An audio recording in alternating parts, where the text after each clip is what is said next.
This NFL season, all FanDuel customers can bet $5 and get 3 weeks of NFL Sunday Ticket from YouTube and YouTube TV.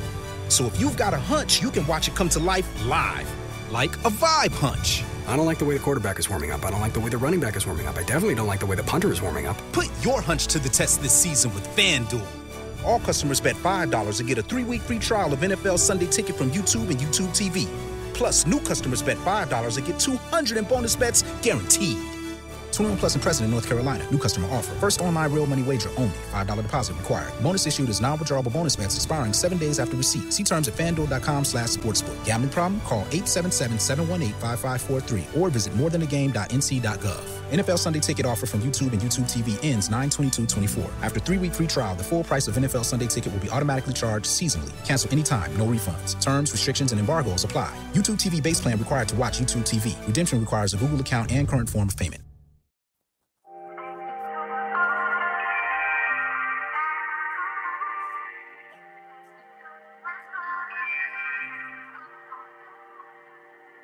I really wanna ride with you, baby. Ride around town with you, baby. Now, we don't usually do intro music, but this is Ralph Amsden. Welcome to the Forecast. The reason that we had it this week, that song is called Really Wanna, and it's by none other than the Kalen Ballage, who goes by the artist name Lanage. I hope I'm pronouncing that correctly, but it's Texas Tech week. So we had to show our guy Kalen a little bit of love, because if you remember, 8 years ago against Patrick Mahomes, he set a record with 8 touchdowns in a single game. And so we're heading back to Lubbock for the first time since the 2017 loss. We're going to get into the Texas State recap. We're going to talk about the history of 3-0 in the Arizona State program over the last 10 years, what it might mean for the team moving forward. We're going to have a conversation about the Jack Barron State Press column that seems to have a lot of Arizona State fans up in arms about saying that it's Luck, not Levitt, that has gotten Arizona State to 3-0. We'll talk about his column on the merits and see if it stands up to a little bit of scrutiny. Then we will get into this Texas Tech game, the significance to playing multiple games in Texas and recruiting. We'll revisit the past 3 games over the last 10 seasons that Arizona State has played against Texas Tech. We'll talk about Texas Tech's NIL, how that's affected Arizona State. We'll talk about this year's team and preview the matchup with ASU. Texas Tech a little bit snake-bitten by some injuries, but they've got some very, very talented players, including former Arizona State tight end Jalen Conyers. We'll get into Kenny Dillingham's comments about him. And then we will do our Todd of the Week. And this week we have a Herm of the Week as well. We're going to finish up with Sun Devil signs and a prediction for tomorrow's game against Texas Tech. Again, my name is Ralph Amsden.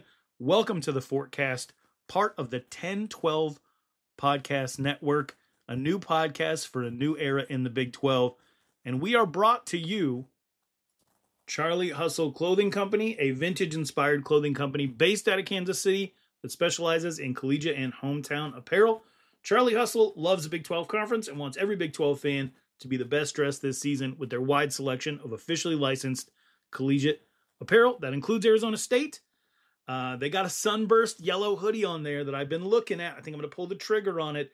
And if you use the promo code 101215, that's the word 10, T-E-N, the numbers 12 and 15, you can get 15% off all non-sale items. That comes out to be about an $11 discount on that hoodie that I am looking at. With more than 30 schools to choose from, including all 16 Big 12 schools, they've got you covered with all of your collegiate apparel needs. Shop today at charliehustle.com. That's charliehustle.com, and use the promo code 101215 for 15% off all non-sale items.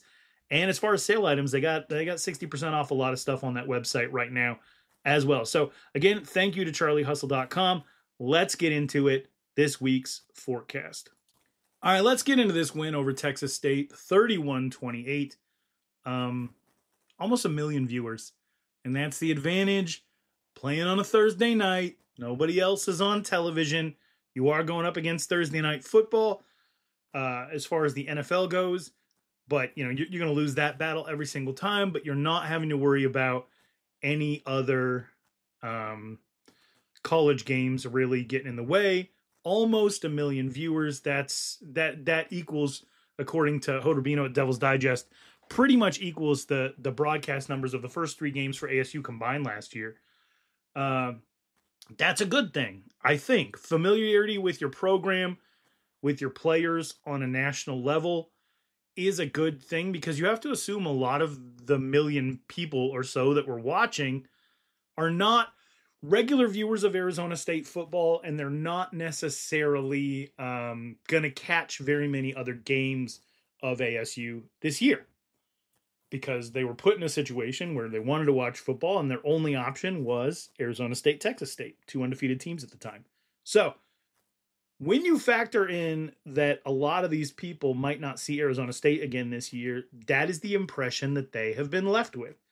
A team that got down, got gritty, came back, could run the ball. There's a lot of awesome tweets about Cam Scatterbo, continues to be throughout the beginning of the season.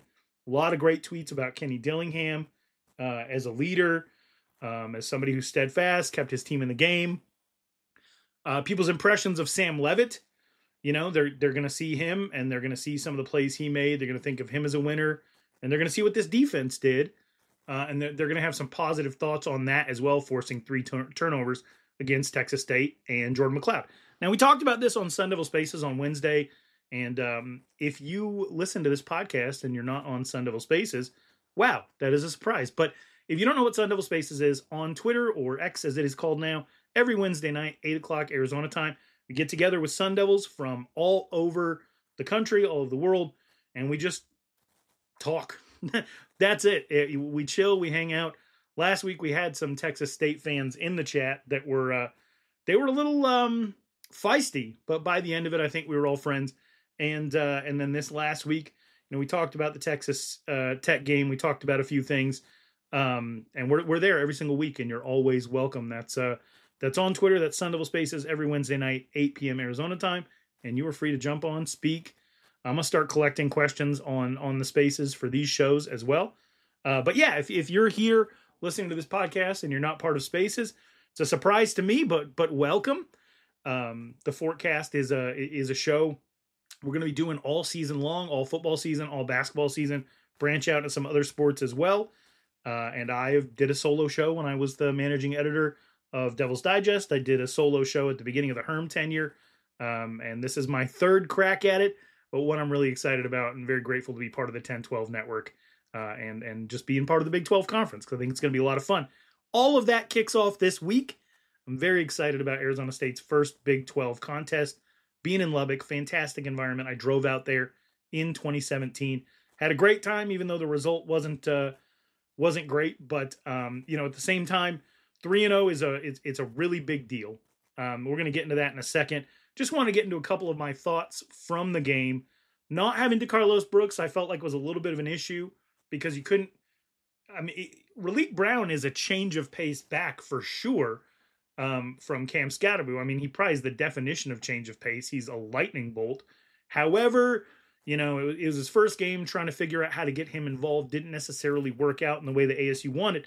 They had to go back and give Cam Scatterbo 26 touches 5 days after getting 36 touches. That's tough, and I'm glad that Arizona State had the extra rest heading into the Texas Tech week. Sounds like Raleek Brown is back out. DeCarlos Brooks is back in. And we'll see what Arizona State does at the running back position, whether Alton McCaskill is ever going to be available or Kyson Brown gets some carries as well. But it's going to be very, very interesting how they manage Cam Scatterbo's workload, because the man is currently on pace for an infinite amount of carries. Let's actually check the numbers on this. He has 68 carries through 3 games over a 12-game season. We're looking at 272 carries on top of any touches that he's getting in the passing game, which is currently sitting at about 2.5 touches a game. So we're talking about over 300 touches on the season. That can really, really wear you down. And so I think Arizona State's top 3 running backs combined had 235 carries last year. So Cam Scatterbo on pace to blow that out of the water just by himself. And that's not including the fact that Sam Leavitt's carrying the ball a lot as well.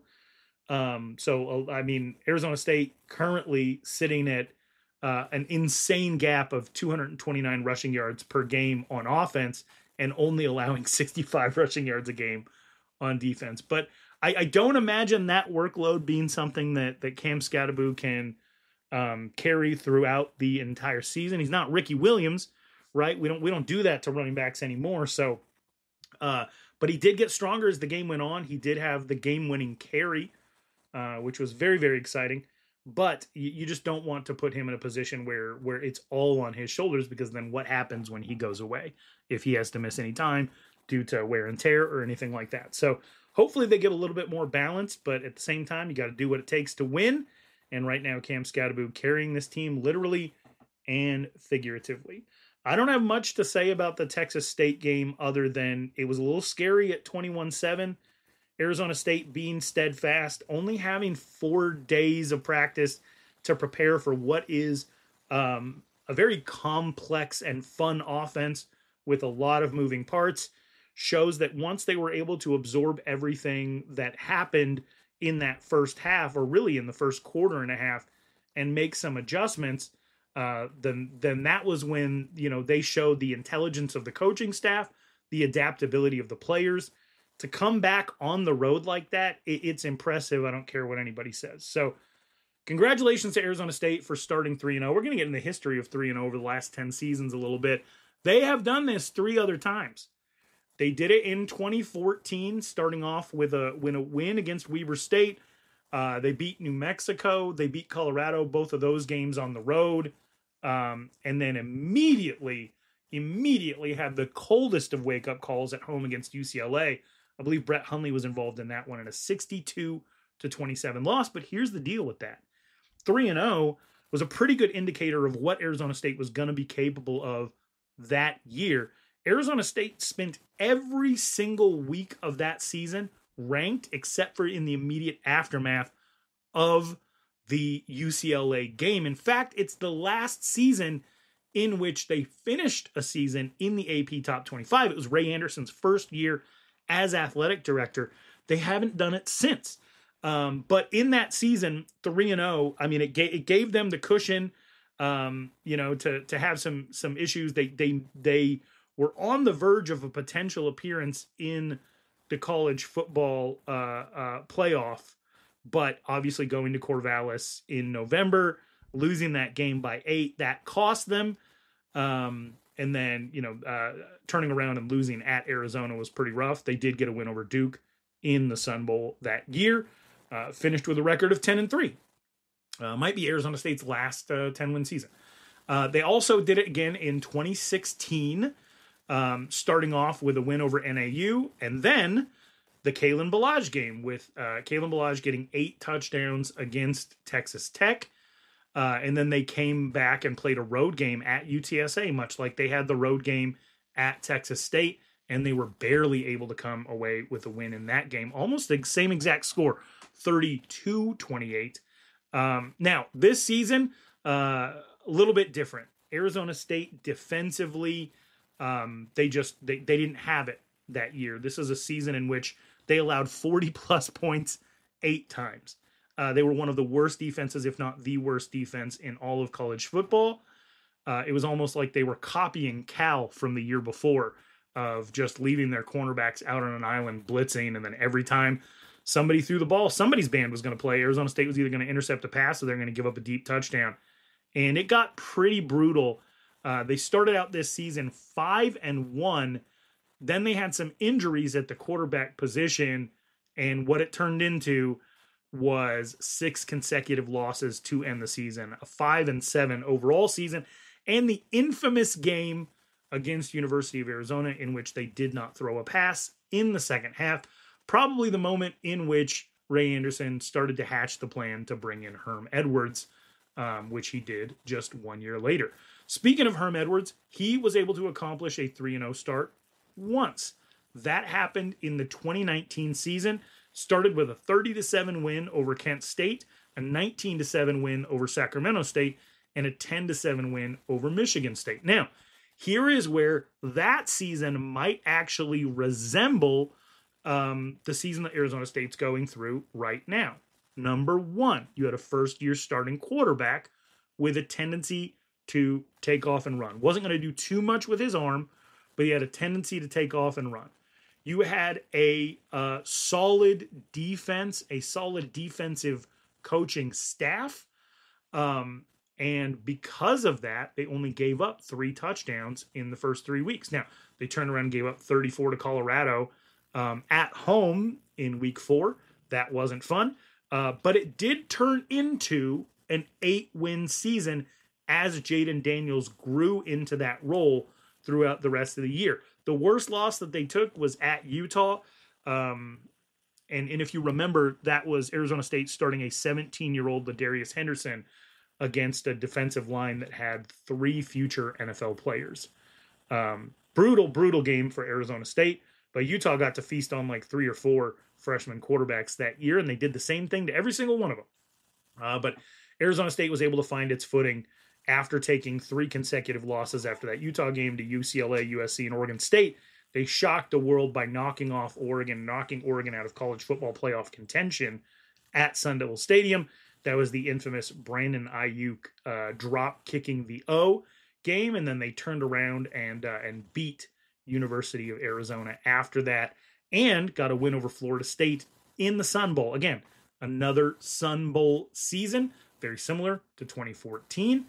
That was an 8-5 season for Herm Edwards with a 4-5 in conference record. So here Arizona State sits for the fourth time in the last 11 seasons. Apologies. And it looks a lot like 2019 to me. You have a first-year quarterback who maybe you don't necessarily trust in the passing game, but can make things work with his legs. You have a very competent running game and a very competent defense. Now, I'm not saying that Arizona State's going to go out and win any titles or anything like that, but when you look at that 8-win season, you look at the landscape of the Big 12, Kansas is not as untouchable as we once thought. Texas Tech certainly has some issues defensively. You got some toss-ups in Arizona State's Big 12 schedule, and it is feasible to think that with 9 games left, is 5-4 impossible?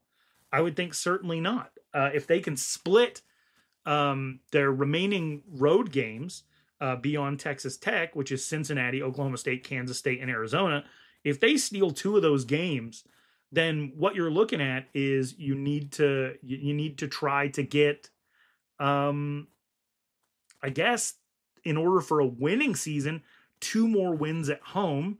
So you're looking at Kansas, Utah, UCF, and BYU.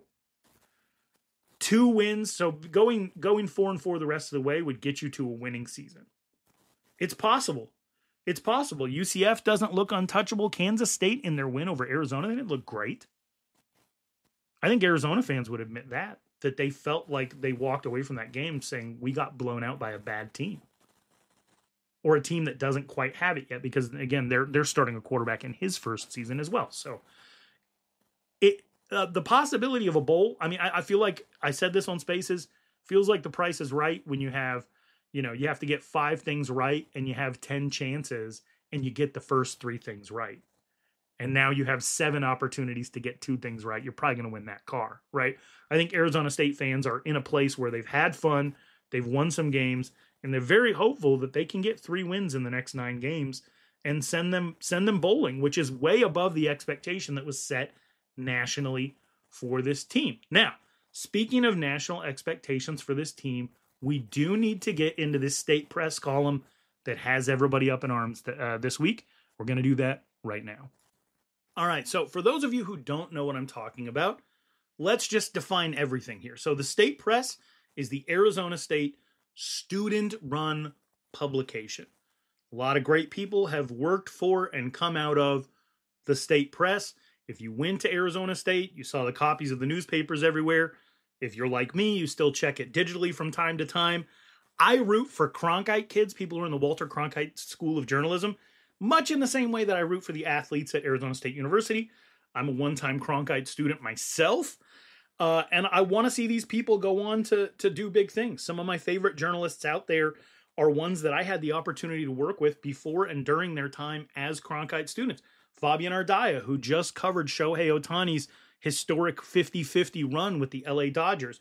Dom Catronio, who just had to explain to Brewers fans that they don't need to jump off a building after Brandon Pfaadt just held them to 2 hits in a 5-1 game. Sorry, Dom. But Dom Catronio, super talented journalist that is currently covering the Brewers. Justin Toscano, who covered the Braves. We got guys all over and girls all over the country out of the Cronkite School of Journalism. It's an awesome fraternity, and again, these are people that I root for a great deal, and I want to see them succeed. So, having said all that, State Press journalism students, these are students, but at the same time, they are putting their content out into the world. It's going to elicit some reaction. So here is what happened this week, and here's what had everybody up in arms. Jack Barron, who I believe is the sports editor of the State Press, wrote a column, and I want to be really clear here. A column and its title are 2 separate things. A title is an inducement or an enticement to get you to read. People talk about clickbait as if it is this naughty, dirty word. I don't think journalists even see it that much as an insult. You do want the title to ultimately carry the context of the story, or else everybody involved loses credibility, from the writer to the editor to the publication itself. But here's the deal. It's an attention economy. It's a noisy place to be, the internet. It's a very noisy place to be. And to get somebody's attention on your work, because it used to be, back in my day, but not really, but back in the day, the strength of the publication is what drove the attention to your work. So you didn't have to be the self-promoter. You didn't have to play little tricks here and there to get people to click on things, because there weren't so many publications, there weren't so many things competing for your attention. So everybody has to play the game a little bit. And I say this as part of what I do is I'm a producer for Unafraid Show, George Reister's Unafraid Show. We're writing scripts, making YouTube videos every single day. And I like to think that what we're making is very substantive content. And, I'm not going to spend time on anything that I don't believe in. And I believe in very much the work that George and I are doing together. I think the things that we write together, and I think the things that he puts out, and the things that we edit together on sports, giving our opinion on different things, I think they're very substantive. Now, substantive doesn't mean it's something that you have to agree with. It just means that I believe that it presents a well-rounded, well-thought-out argument or thesis. I believe that very strongly. However, in order to get people to watch it, our titles and our thumbnails can be a little bit outrageous. That is the game that you have to play if you want to survive here. Now, so let's get back to this column by Jack Barron, sports editor, State Press. Here's the title. And I don't want you to confuse the title for the content of the column, because the title, I think, is what pissed a lot of people off. Opinion. Luck, not Levitt, explains ASU football success. Here's the subheadline. The Sun Devils went undefeated in a weak non-conference schedule, but will fail to keep up in the Big 12. So the premise, according to the headline and subheadline, is that Arizona State has been lucky so far, and they are going to fall off in the future. Now, is this necessary? Nothing is. Really, in the content game, is certainly opinion articles. Nothing is necessary. Nobody needs to hear from you. Nobody needs to hear from me right now. I'm honored if you are spending time listening to this, but you don't need this. You need air.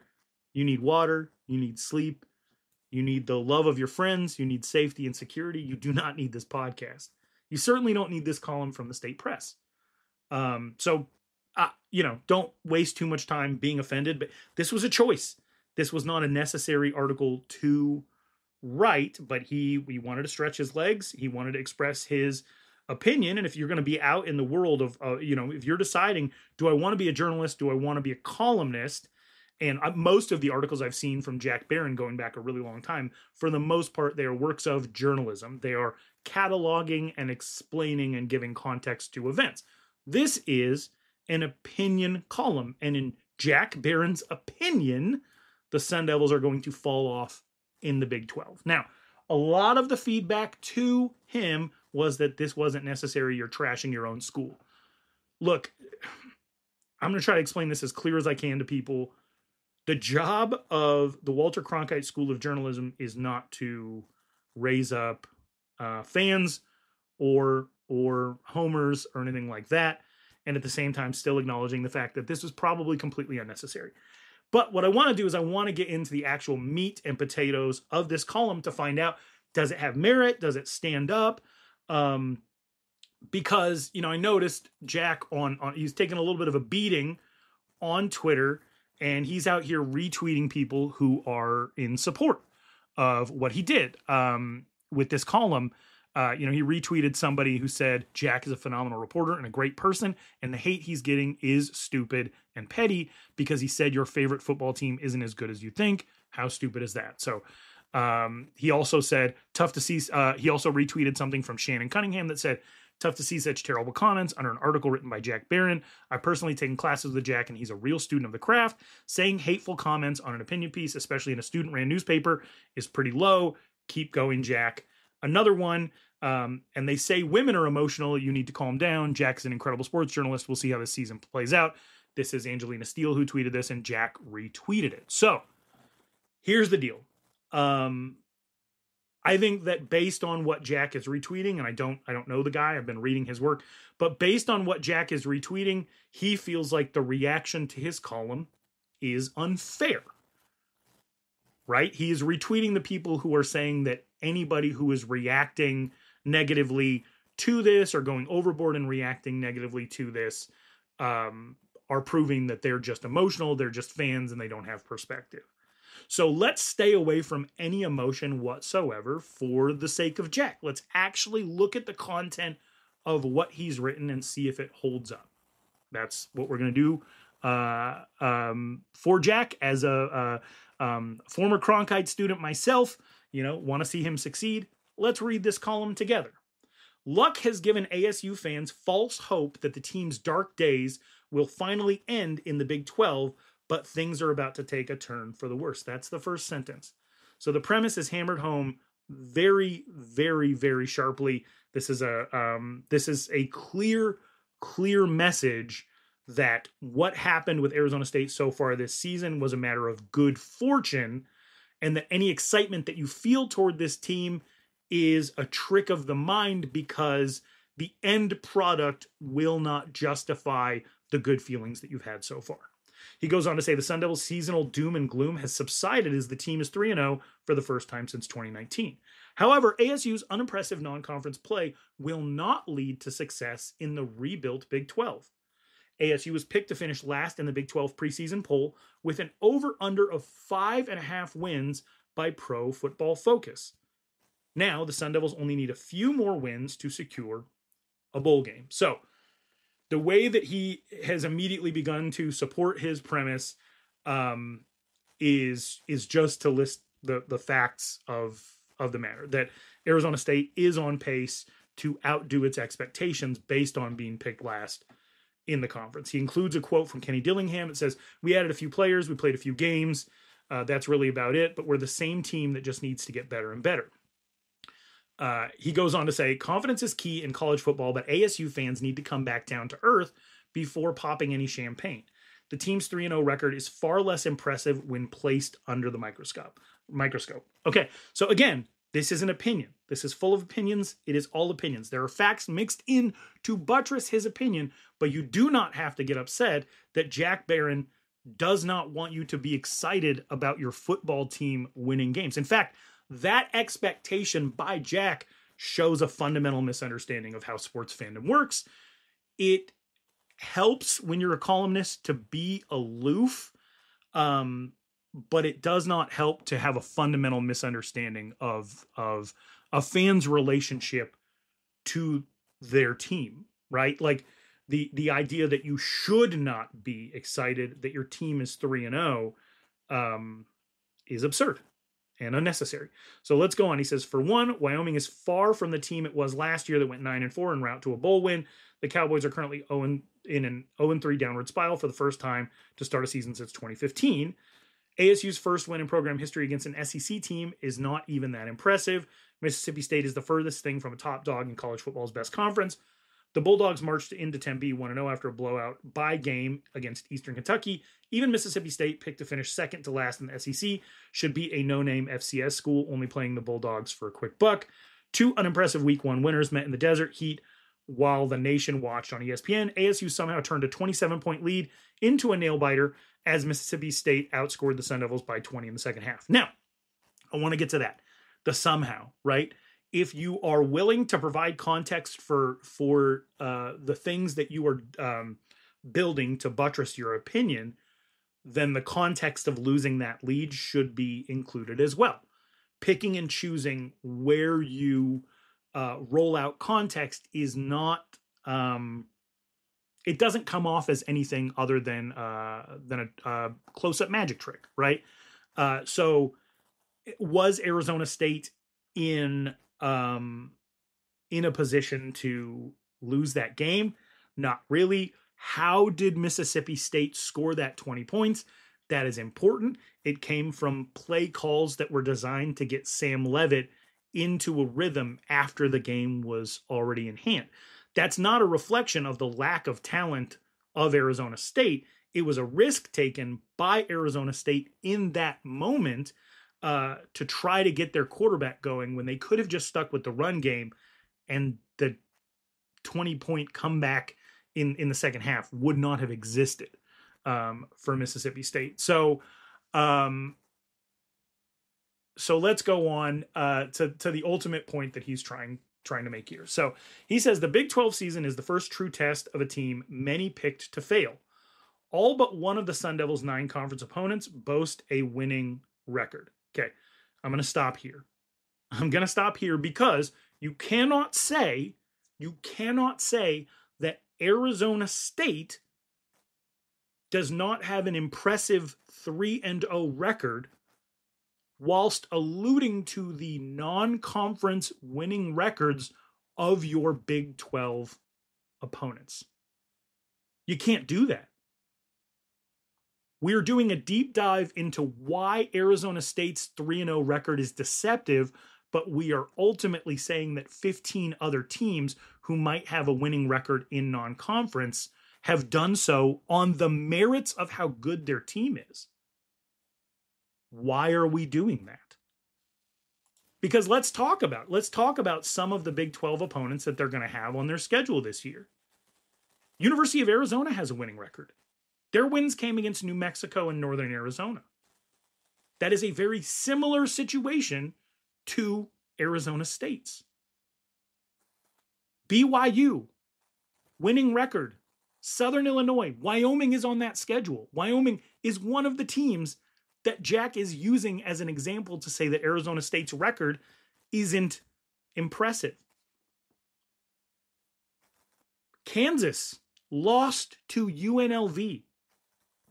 They have a win over Lindenwood. I do not know who that is. Oklahoma State beat South Dakota State and Tulsa. Texas Tech gave up 51 points to Abilene Christian. The only really impressive wins thus far belong to West Virginia, who has a backyard brawl game against Pittsburgh. Houston, I suppose, hanging with Oklahoma to lose 16-12. We're giving credit to Colorado for being 2-1 when they have a win over an FCS team and probably the worst team in the Mountain West outside of Utah State in Colorado State. West Virginia has a win over Albany. UCF has a win over Sam Houston. I have an issue with saying that Arizona State's schedule and record at 3-0 is not legit, but they need to fear the legitimacy of a schedule full of teams with winning records who also face the same weak non-conference scheduling that plagues college football. So to go on from there, he says the ASU home schedule is challenging with matchups against undefeated BYU, UCF, and Utah. The Sun Devils will also face an uphill battle in road matchups against Texas Tech, Oklahoma State, Kansas State, and University of Arizona. That is true. That will be a challenge. Another thing that he says in here is that ASU is 1-9 in its last 10 meetings against ranked opponents, of which 3 of their future opponents are currently ranked in the top 25. So I don't really think that you can argue with that. That's just a fact. That if you go based off of Arizona State's history against top 25 opponents, having top 25 opponents on its schedule might not bode well for them. But here's the deal. Who are those teams? How do they match up? Each year is different, especially in the transfer portal era when you have so much change. Right? So that, there are things that you can kind of argue against, but it ultimately there's not really that much substance to even get upset about here. It's an aggressive headline. It's a fair premise. Arizona State's season will get worse than undefeated. I mean, it's almost a guaranteed premise, not necessarily something that you should get upset about. But to vilify the fans for excitement about being 3-0 doesn't make much sense to me. To ignore the context of how other teams reached a level in which they have winning records, I don't think that bodes well for future opinion columns that Jack would maybe want to write, to maybe have some consistency in the way that he's evaluating these things, because there's a way to retrofit facts to fit your viewpoint, and there's a way to build your viewpoint off of what the facts are. Some context on why some of these Big 12 teams have a winning record, especially when it is very similar to why Arizona State has a winning record, is probably warranted. And then one of the other things that he put in this column that I think is important to address is this. Jack says that the last 6 schools to join the Big 12 failed to record a winning conference record in their first season, and just 2 managed to win 4 of 9 games. Let's take a look at who those teams are and how Arizona State might differentiate from those 6 examples. TCU joined the Big 12 in 2012, coming from a group of 5 conference. They are one of the schools that went 4-5 in their first year in the Big 12. Now, this might as well be 1,000 years ago, 2012, not necessarily an indicator of how things work now, but what people need to know about that TCU team is, yes, it was a massive step up in competition for the Horned Frogs, but guess what they did? Because one of the things that Jack pointed out was that ranked teams on the schedule should be a cause for concern.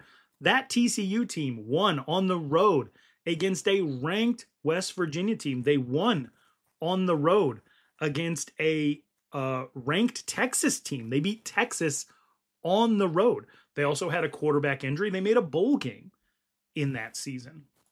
Now, if Jack is also, if the primary thing that he's referring to here is the new joinees and the struggles that they had, like Cincinnati and BYU, when they jumped into the Big 12, there's some context there as well.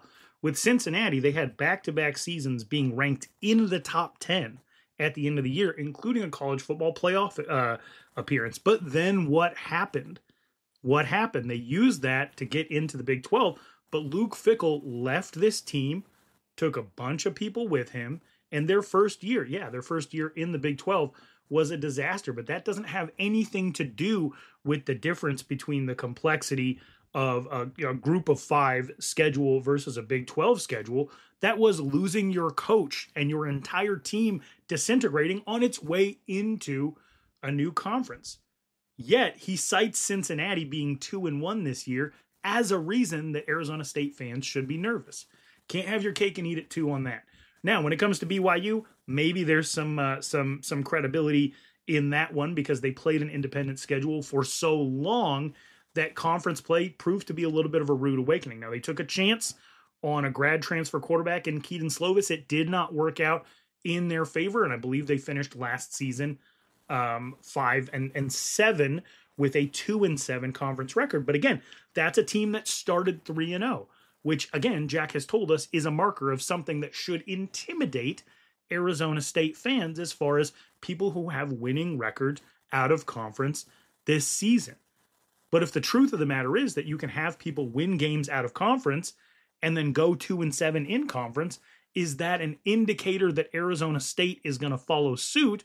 Or is it an indicator that it is a possibility that some of these teams that they're going to play aren't as good as they say they are? You've used two different sets of facts that are diametrically opposed to each other to buttress your argument. You don't want to do that, Jack. Trust me on this. Now, another team that he's using as an example is West Virginia. West Virginia came into the Big 12 in 2012 along with TCU. They went 3-0 in their non-conference games against James Madison, which was an FCS school at the time. They had an ACC game against Maryland, and they had a Conference USA game against Marshall. So very much kind of mirroring Arizona State starting 3-0, lesser competition, one major conference game, but against a team that maybe wasn't very good. And then if you look at their future schedule, you're going to see 4 ranked teams on the schedule. Now, this West Virginia team didn't necessarily have a good defense, but had a great quarterback in Geno Smith, who is still with the Seattle Seahawks to this day. But in bringing up those ranked games, again, is something that Arizona State should be afraid of.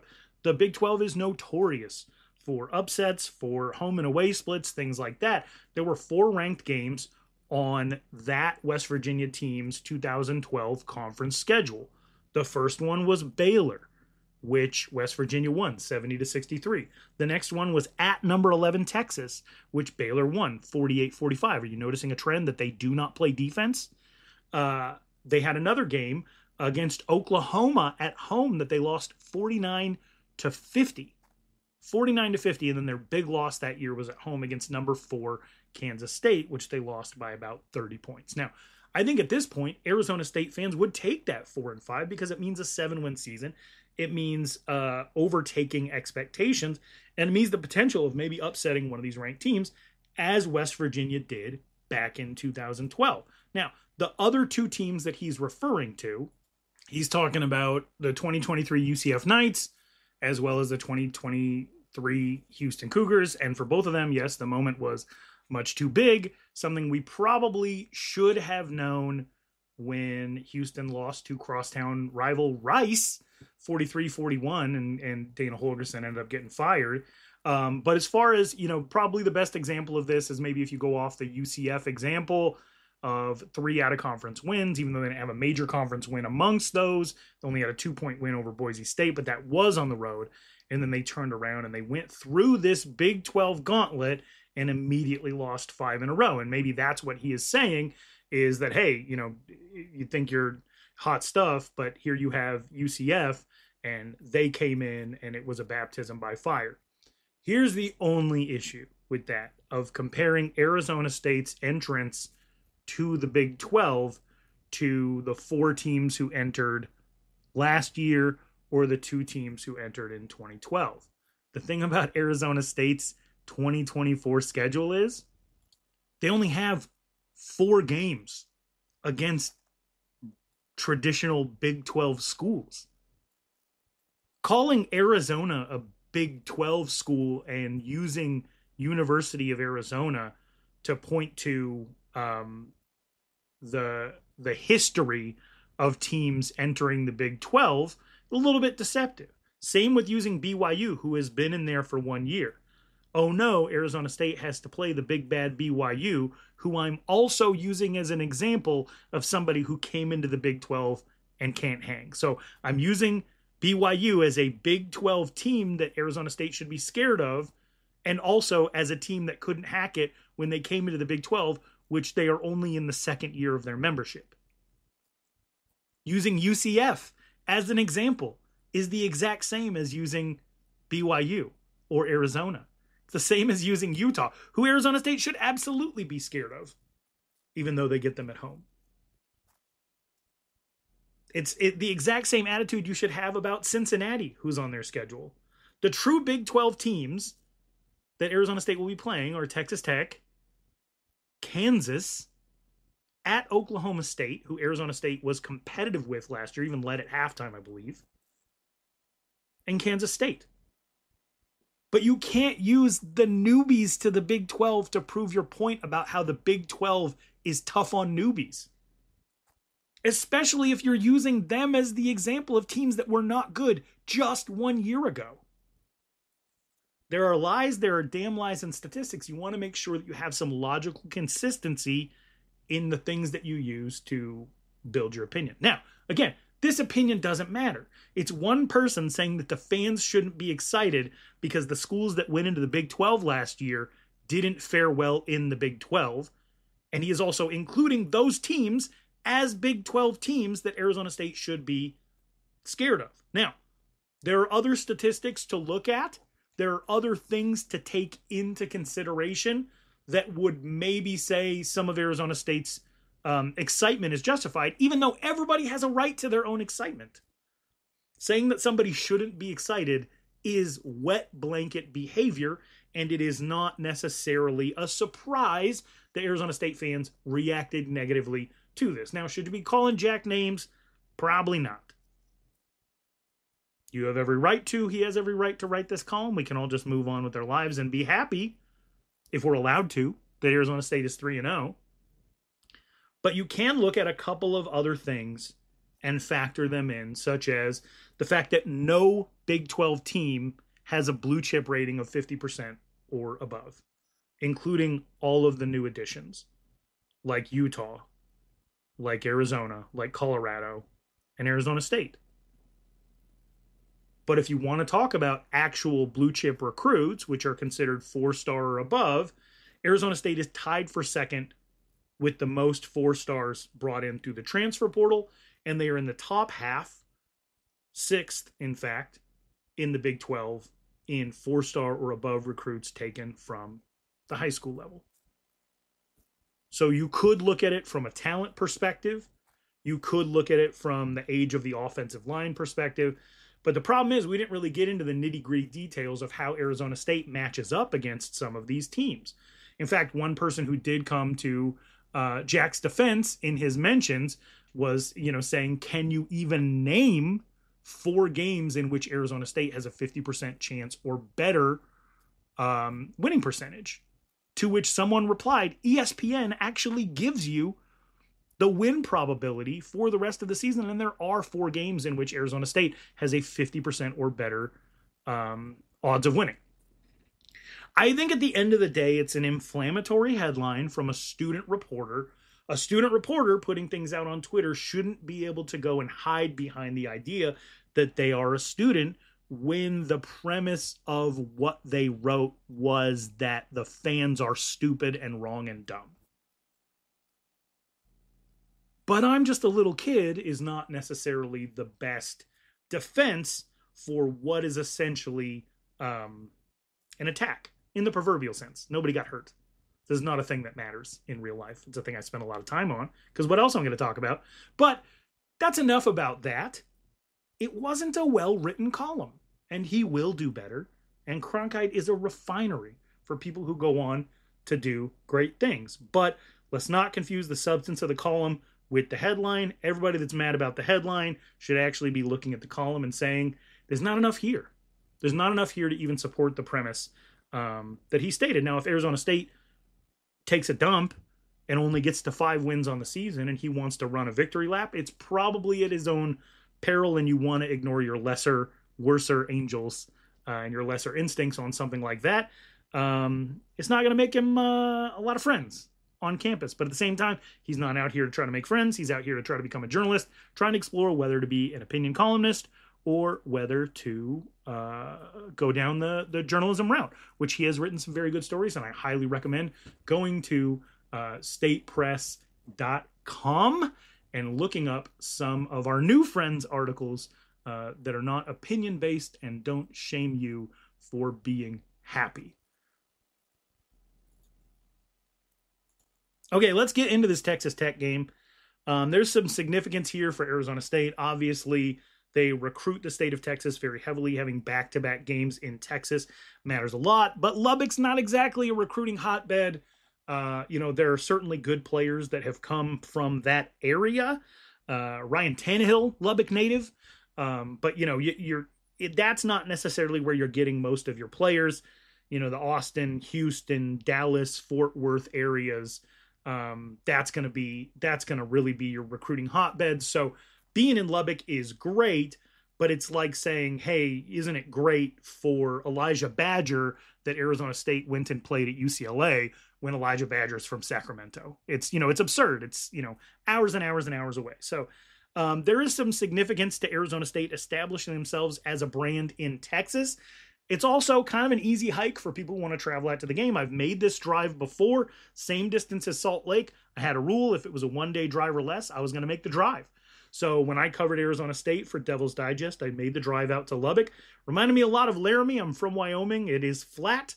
There is not a lot going on, but it's a pretty cool college town with an awesome and rich history, and I really look forward to talking with some Arizona State fans who've made the trip out to Lubbock about the time that they had when we're on Sun Devil Spaces next Wednesday. Let's revisit some of the past games that they have played. I have attended, I believe, all of these, including Arizona State's 68-55 win over Texas Tech. Again, that season kind of ended up being a disaster from the defensive standpoint. But I will never forget in the fourth quarter when Kalen Ballage already had 7 touchdowns, when he broke a 75-yard run to hammer home his 8th. And then Zane Gonzalez's leg just falling off from having to kick so many extra points. It was also really neat to be able to see Patrick Mahomes. He had kind of been billed as like the god of all quarterbacks heading into that situation, and he really didn't disappoint. He was fantastic. And then we actually got to see a preview of the next season, what I refer to as the Kiki Coty game, when Arizona State went out to Lubbock and lost 52-45. They had Nick Shimonek as quarterback. He did even better than Patrick Mahomes. He threw for 543 yards and 6 touchdowns. Do not miss those Arizona State secondaries of the mid-2010s. But Kalen Ballage played in that game. He was less of a factor, 1 touchdown instead of 8. But they got kind of everybody involved. Frank Darby scored. Demario Richards scored. N'Keal Harry and Kyle Williams combined for 3 receiving touchdowns. It was a great game offensively for Arizona State. One of Manny Wilkins' better games, 326 yards, 3 touchdowns, no interceptions. But just defensively, what are you going to do? And Kiki Coty had 12 catches for 186 yards and a touchdown. Dylan Cantrell scored a couple of times, and it was just, our secondary got abused. And it stinks because, you got some NFL players that were on that team. Christian Sam, Chase Lucas, and it just, it was not a good situation for Arizona State.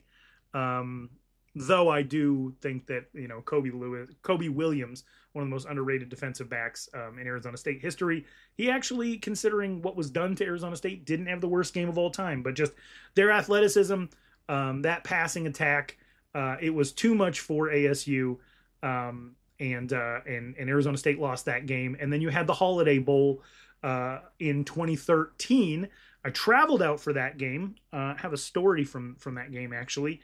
A former Sun Devil great approached me in the parking lot. I had no idea who he was. He had no idea who I was.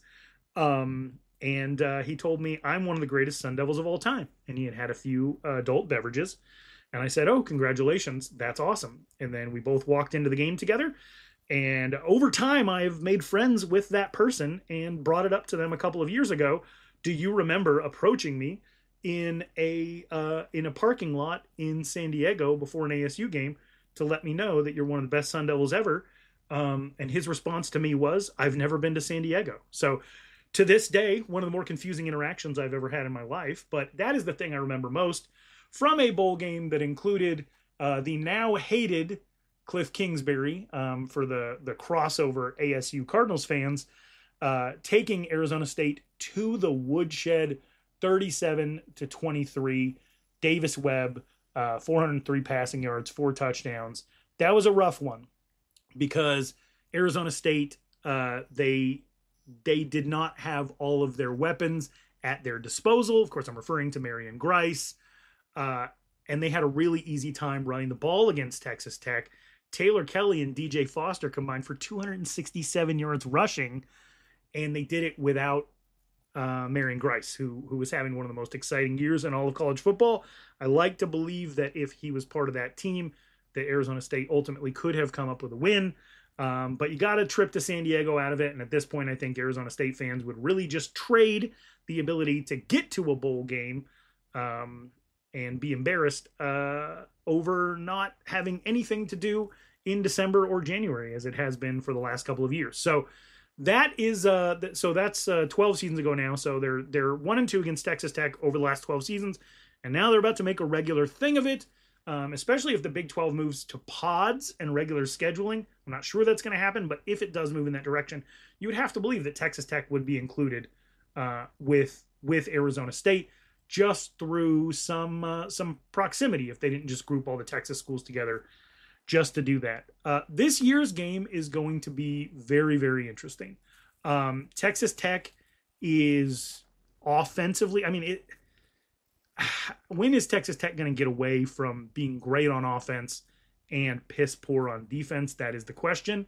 Barron Morton, the Texas Tech quarterback, he's got 10 touchdowns, 2 interceptions on the season. They've got a couple of very, very talented wide receivers. I'm a big fan of Josh Kelly. He's got 21 catches for 287 yards and 2 touchdowns on the season. Coy Aiken's not a bad receiver himself. John Carlos Miller is very, very shifty. Jordan Brown. Jordan Brown is a heck of an athlete. They really do a good job of spreading the ball around. They run a lot of short crossing routes, and they do a lot of timing stuff off of play action. So you'll see Barron Morton line up in shotgun, fake the handoff, and when the linebackers step up, he'll try to dump it right over the linebackers to give his receivers some room to run a little bit, maybe make a safety miss. They're a lot like Texas State in that they are just yards after catch kings, but I think Barron Morton's probably got a better downfield arm than Jordan McLeod. Here's the deal, though, with Barron Morton, their quarterback. He is not good under pressure. Who is? I get that. But when I say not good under pressure, I mean he makes some of the most wild decisions I have ever seen. If he has a guy in his face, looks like he's going to get his arm hit, who cares? We'll throw it up. We'll make it a duck. We'll see who comes down with it. He was trying to get away from the pass rush in last week's game in a blowout win, and he tried to throw the ball backwards over his head about 15 yards behind the line of scrimmage outside the tackle box. He makes some he does not like to get sacked. He wants to put the ball in play. He is a true gunslinger. If you can pressure him, it has a chance to be pretty funny. They also ran a little bit of an NFL blitz play. I would be fascinated if they broke it out again this week, where Barron Morton threw it back to Coy Aiken, who was in the slot, who then turned around and threw a touchdown pass. So they got a little trickeration in the bag, but mostly it's a lot of short crossing routes, and they've added something this year that they have not really had before the 2023 season, and that is a formidable, legitimate running game behind Taj Brooks, who's averaging 6 yards a carry, does some great stuff going off tackle, and Cameron Dickey, who has over 100 yards rushing and averaging about 6 yards a carry on his own. So they're a multi-dimensional offense, which they haven't always been. That makes them even more dangerous. I don't think Arizona State can rest on their laurels of having had great run defense up to this point in time, because Texas Tech, they're going to test the fence on this one. They're going to see if Arizona State's really for real, and then if you start biting on some of those run fakes, they're going to go over the top. I expect Texas Tech to actually score a lot of points in this game, which means that Arizona State is going to have to not tense up on offense.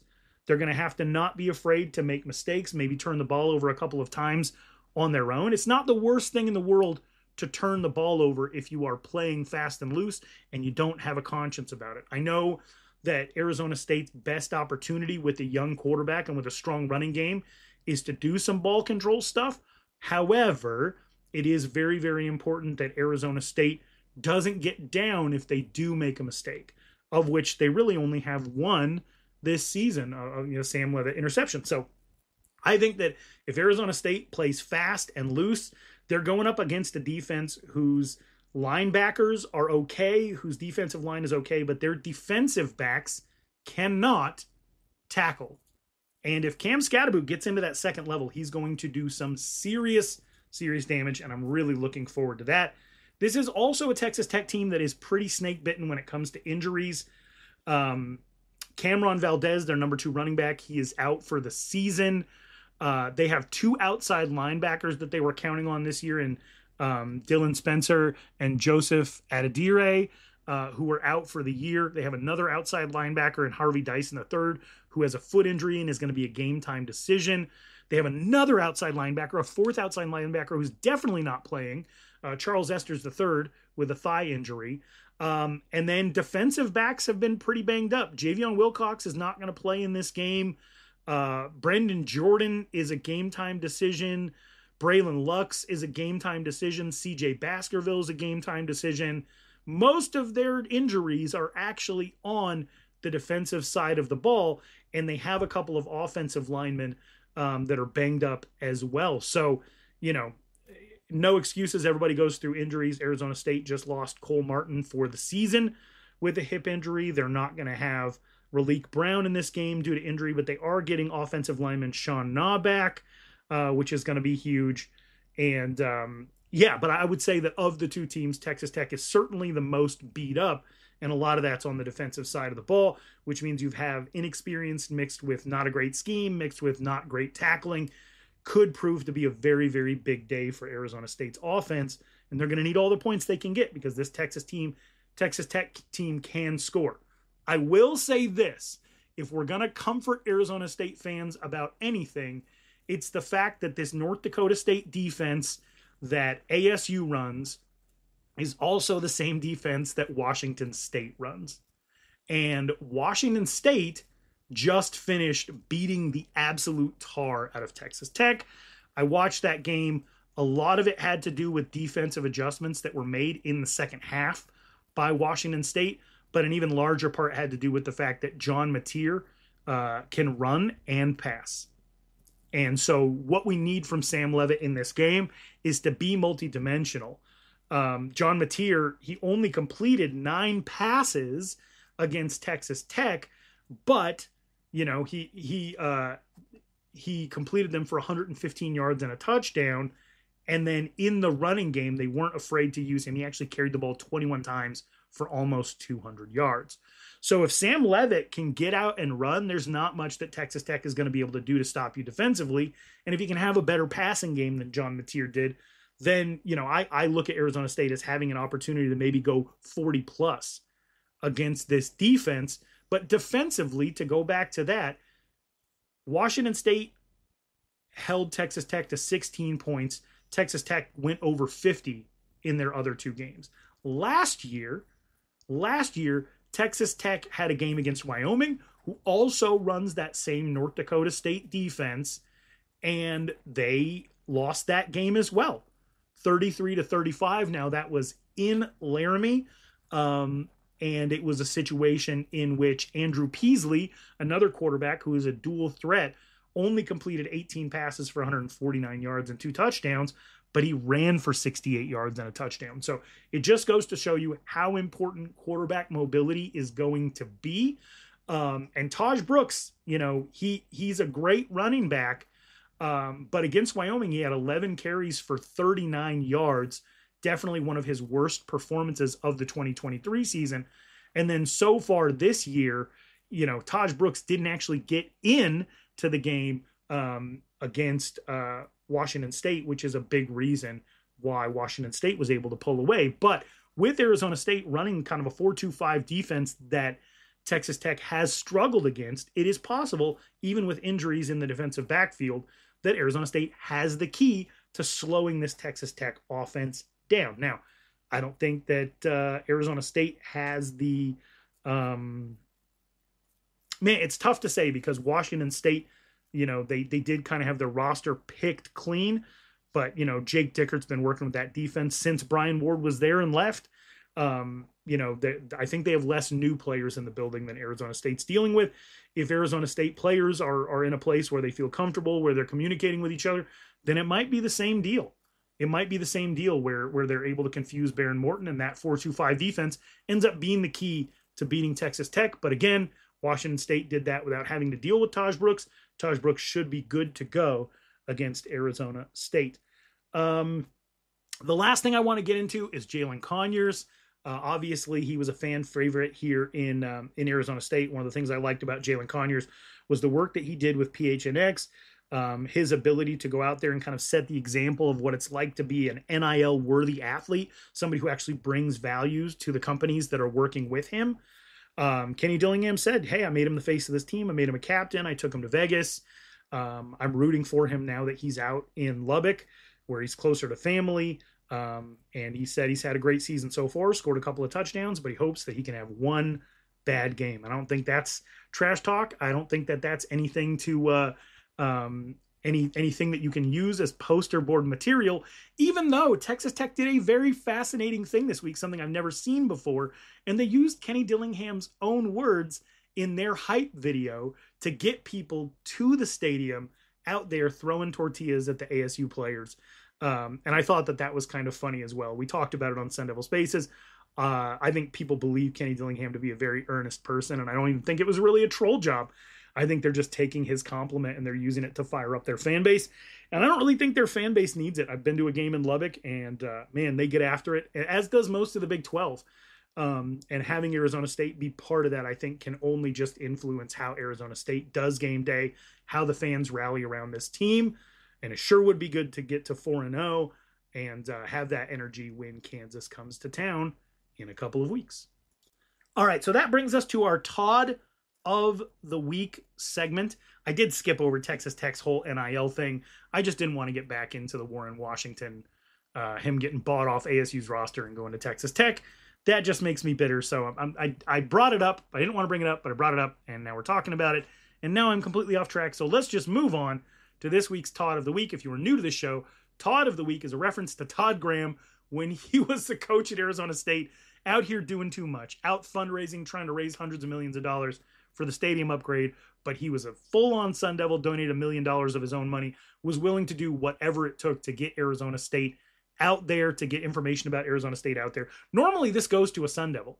Normally, it's about somebody who's just out there doing too much, doing too much maybe isn't the right phrase, but going above and beyond, I guess, is one way to phrase it. And so the Todd of the Week this week is not even a Sun Devil. It is actually, we're going to do co-Todds of the Week this week. We're going to go ahead and go with our friend, if you don't follow him, Smart Sun Devil on Twitter, Chris Jenkins, who writes a Substack. And he was able this week to put out on his Substack a deep statistical breakdown of the analysis between what Texas Tech has done play calling wise and what Arizona State has done play calling wise. Again, his name is Chris Jenkins, the smartsundevil.substack.com. I really, really enjoyed reading through this. And if you don't follow him, let's get his follows up. Some of this information was just absolutely fantastic. It shows the inside run percentages, the outside run percentages. Here's just a little preview of some of the breakdown that we're looking at in this Substack from Chris Jenkins. ASU has utilized run pass options infrequently, 14% less than the average in the country, and that he expected more given Kenny Dillingham's background with Mike Norvell and Sam Levitt's athleticism. ASU's clear favorite personnel package this year is 11. It uses it more heavily than other teams do. And its success rate is, he includes some information about that. And he said, this is a fascinating one, despite being a run-heavy offense, ASU has faced a heavy box, which means more than 6 men up at the line of scrimmage, only 24% of the time, 12% less than the average. So teams are actually doing themselves a little bit of a disservice defensively against Arizona State, not planning for ASU to just pound the rock. And then it talks about how a lot of the plays have gone for short gains, especially with tight ends. Anyway, our Todd of the week, we're just going to keep it to Chris Jenkins. We're not going to do co-Todds of the week. This is awesome. Make sure you follow the Smart Sun Devil on Twitter and subscribe to the smartsundevil.substack.com. Shout out Chris Jenkins. You are our Todd of the week. And this week, we're actually going to do a Herm of the week. And the way that I would define Herm of the week is somebody who maybe has good intentions, but has no idea what's going on and is maybe doing a little bit too much. And I know what people are thinking. This is not going to be an award given to anybody at the State Press. This is actually the Herm of the week goes to Starship Technologies. Does anybody know what Starship Technologies are? They are the delivery robots that you see around campus. And last year, this is a story that just came out, and it's so dumb, but a delivery robot from Starship Enterprises actually knocked over a pedestrian who happened to be an Arizona State University employee. And then the robot went back over her a second time. And this is from 404media.co, where I read this story. And so I got to give my Herm of the week to Starship, the Starship company, because here was how this interaction went after this woman was run over by a Starship delivery robot. So this is the first and second paragraph of this story. An on-campus delivery robot at Arizona State University ran into a university employee after abruptly changing direction, caused her to fall over and be injured, according to a police report obtained by 404 Media. After the Starship delivery robot began to drive away, it abruptly went into reverse again and headed toward the victim again, who was still on the ground. In the aftermath of the incident, and this is the part that earns it the Herm of the week, in the aftermath of the incident, the company offered to give the victim its insurance information and, quote, promo codes for the use of its service, which is used to deliver takeout food. So an Arizona State University employee was run over by a Starship robot, and in turn, they wanted to give her coupons. Well-intentioned, but oblivious. Starship, you are our Herm of the week. Now let's get to my favorite segment, Sun Devil signs. Now, you might not want to bring signs into Lubbock. It might not be the most friendly situation, but I came up with 5 signs that I think you could probably get away with, that are playful enough, not too insulting, that you could hold it up in the stadium without getting smacked in the face with a tortilla. Let's get into it. Sun Devil signs, number 5. Tyler Shuck was right. Now, they'll hate this one. He was their quarterback in 2022 and 2023. And recently, he had some not so flattering comments about Lubbock as a city, and I'm going to read them for you now. Tyler Shuck, who is from Hamilton High School in Chandler, Arizona, played at Oregon, played at Texas Tech, and is now leading a ranked Louisville team, was asked about his time in Lubbock, and here is what he said. It smells like cow shit and wind. There's not much out there other than drinking beer and doing nothing. It's really just the university, so it's kind of nice being out here in Louisville, where there's lots of great food spots, a lot of really cool people, and there's a lot more stuff to do. So if you are brave, you can hold up a sign that says Tyler Shuck was right. I imagine going into somebody's city and endorsing someone's comments who spent time in that city, disparaging that city, might not go over very well. So if you don't like that option, I got another one for you. Number 4.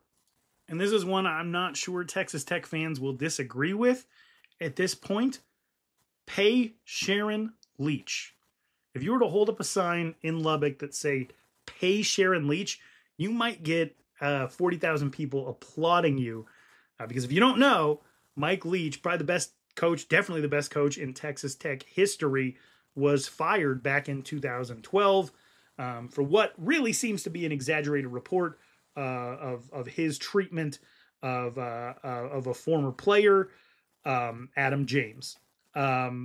Leach sued ESPN. He sued Texas Tech for defamation, I think for libel, slander, all that stuff.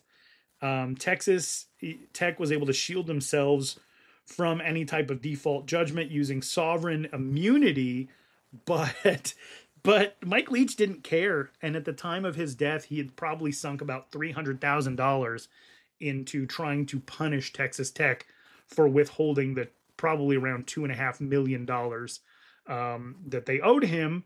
And his widow, Sharon, she probably deserves that money. And at this point, I think a lot of Texas Tech fans have come around on the fact that Mike Leach was treated unfairly. And I'm sure the best way to make it right would be to restore some of that money that should have gone to Leach in the first place. So pay Sharon Leach is my number 4 Sun Devil sign. Number 3, and we have to get into the hyper-specific historical stuff around here. But my number 3 Sun Devil sign is Thomas Lubbock didn't win anything either. And if Texas Tech is famous for anything, it is underperforming. And I'm not being harsh on Texas Tech. They will tell you that this is true. We have lived this as Arizona State fans with an inability to rise to the top of the Pac-12, only having done it a handful of times. But I mean, Texas Tech has not won 6 conference games since 2005. 2008, actually. They did it in 2008, Mike Leach's 11-2 season. I forgot about that one. But they have not won 7 conference games since 2008. They have never had an undefeated conference season, by my knowledge. They have lost at least 4 conference games every single year since 2010. They are just mired in mediocrity, and a big reason for that is they've really only been focused on one side of the ball. They had a losing record with Patrick Mahomes, for the love of God. Like he went on to essentially, probably, if you're just counting the first 6-7 years of his career, he's on track to be the greatest quarterback of all time. Cliff Kingsbury never won more than 8 games in a season. Tommy Tuberville never won more than 8 games in a season. Matt Wells was, fired in his best year at 5-3, and they ended up a 7-win team. And now Joey McGuire is kind of in the same situation where, he had an 8-win season, a 7-win season, and now in his 3rd year, gave up 51 to former Texas Tech quarterback Maverick McIver and got blown out by Washington State. And it's looking like maybe they're not ever going to get out of this, 1 to 2 games above or below 500 a situation that they're in. And so my number 3 Sun Devil sign would be that Thomas Lubbock never won anything either. Lubbock is named after a Confederate soldier who didn't do much soldiering. He was the brother of a former Texas governor, and he was born in South Carolina, and he was a Confederate, and he died. That's his whole life, all summed up. Their town is named after a loser. Their team has pretty much, they haven't been winners. 1 double-digit win season going back to 1977, where they were a little bit better before that in the Southwestern Conference. But yeah, I mean, sometimes when your town is named after a mediocre soldier who had a terrible cause, maybe your university's football history is going to reflect that as well. So not the best sign in the entire world, but maybe a little history lesson for Texas Tech fans. The guy you're named after, he sucked too, so you're in good company. Number 2, ginger mascots have no soul. Now, hey, I'm not out here to disparage gingers. Shout out to Andrew Santino, Arizona State alum, one of the most famous gingers in America. There's nothing wrong with being a redhead. Nothing wrong with being a genetic anomaly. Of course you have a soul. You're a human being. But mascots literally do not have souls. They are mascots. So a ginger mascot like Raider Red definitely has no soul. Also, the dark circles around the eyes can be a symptom of health issues like poor circulation, hormonal shifts, malnutrition, anemia, other diseases that affect the liver or the kidneys. You can get those dark circles if you smoke or drink too much. There's something wrong with Raider Red. Something is seriously wrong. Needs to get his health checked out. But my number 2 sign, little shot at Raider Red, ginger mascots have no soul. And the number 1 Sun Devil sign, if you were going to Lubbock and you feel a little bit brave and you care about conservation and sustainability because you're a responsible student, you're a Sun Devil alum, stop wasting tortillas. Stop it. They're for eating, not for throwing. Stop wasting tortillas. And if you don't like that one, Texas Tech puts the L in tortilla. That's funny to me. That would make me laugh. But seriously, quit wasting food. I live in Charlotte, North Carolina now, and all I see is a bunch of empty burrito holders, bunch of empty taco sleeves, sitting in the grass. Makes me want to cry. All right, let's finish this up because I definitely went a lot longer than I wanted to, talking about a State Press article that definitely didn't deserve that much thought. But hey, when you get mad about something, sometimes you just got to talk it out. I like Arizona State in this game because of the things I mentioned. I think the 4-2-5 defense is going to be helpful. I think Texas Tech is banged up. I don't love their ability to tackle. I am scared of their offensive resiliency. I really am. But I do think that they're going to make a couple more mistakes than Arizona State does. I think Arizona State can win the turnover battle. I think they can have more rushing yards. I think they can win time of possession. I think they'll have a monstrous lead when it comes to broken tackles. And then the one statistic right now that is really standing out to me is that Arizona State's strongest quarter is their second quarter. And Texas Tech defensively, their weakest quarter is also the second quarter. So I'm going to make a double-sided prediction here. I think that Arizona State scores 2 touchdowns in the second quarter. And if they pull that off, if they go into halftime with between 21 and 24 points, I think they might turn around and double it in the second half. So give me Arizona State 42, always a good number when you're predicting Sun Devil games. And let's put Texas Tech at 34.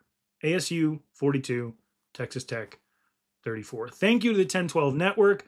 Thank you to charliehustle.com. Again, use the code 1012 for 15% off any non-sale items to support the 1012 Network and in turn support this podcast. I appreciate anybody who spends their time listening to anything I have to say, and I absolutely love when people show up for Sun Devil Spaces and we hang out as a Sun Devil community. Let's see if we can make 4-0 work. We've been talking about it all summer, talking about the path to 4-0, and we'll see what happens the rest of the year. And we'll see if we can't get the State Press to tell us that we shouldn't be excited after being 4-0. That'll be an even more interesting article to read. That's it. My name is Ralph Amsden. This has been the Forkcast. Forks up, and we'll catch you next week. This podcast is part of the Sports Social Podcast Network.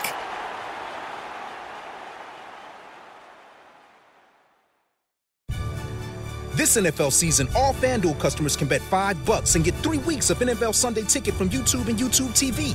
So if you've got a hunch, you can watch it come to life live, like a vibe hunch. I don't like the way the quarterback is warming up. I don't like the way the running back is warming up. I definitely don't like the way the punter is warming up. Put your hunch to the test this season with FanDuel. All customers bet $5 and get a 3-week free trial of NFL Sunday Ticket from YouTube and YouTube TV. Plus, new customers bet $5 and get $200 in bonus bets guaranteed. 21 plus and present in North Carolina. New customer offer. First online real money wager only. $5 deposit required. Bonus issued as non-withdrawable bonus bets expiring 7 days after receipt. See terms at FanDuel.com/sportsbook. Gambling problem? Call 877-718-5543 or visit morethanagame.nc.gov. NFL Sunday Ticket offer from YouTube and YouTube TV ends 9/22/24. After 3-week free trial, the full price of NFL Sunday Ticket will be automatically charged seasonally. Cancel anytime. No refunds. Terms, restrictions, and embargoes apply. YouTube TV base plan required to watch YouTube TV. Redemption requires a Google account and current form of payment.